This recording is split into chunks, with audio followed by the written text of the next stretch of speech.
Welcome to the Fear and Greed Afternoon Report for Tuesday, the 2nd of August 2022. I'm Sean Aylmer. Every afternoon we've got the 5 stories that happened today that you need to know about. Story number 1, the Reserve Bank of Australia today lifted the official cash rate 50 basis points to 1.85%, sending the share market higher.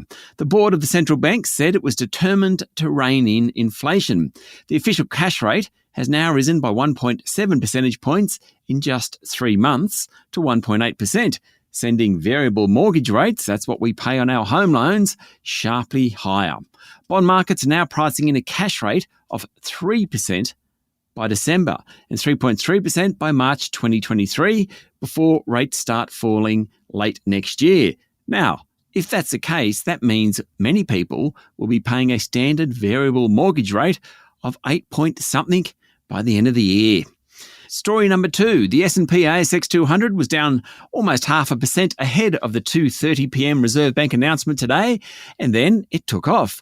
By the close, the index was up slightly to 6,998 points, another 2-month high.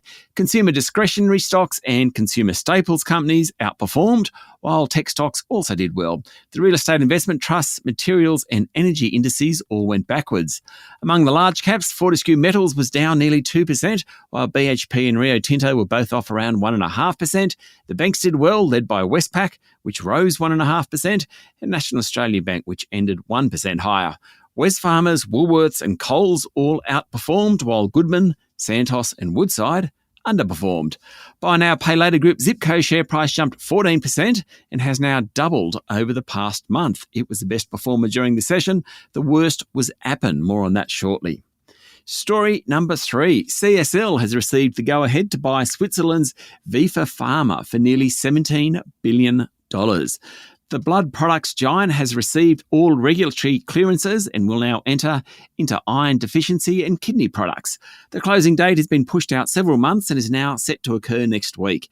It's the 3rd largest takeover by an Australian company on an offshore asset. CSL's share price finished up 0.7% today.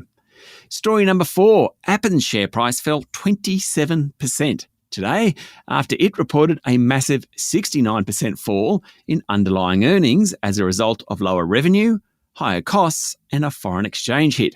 The artificial intelligence data services company's result was much worse than expected. A couple of years ago, Appen's share price was trading around $40. It was a favourite for pandemic investors. Today, it's trading around $4.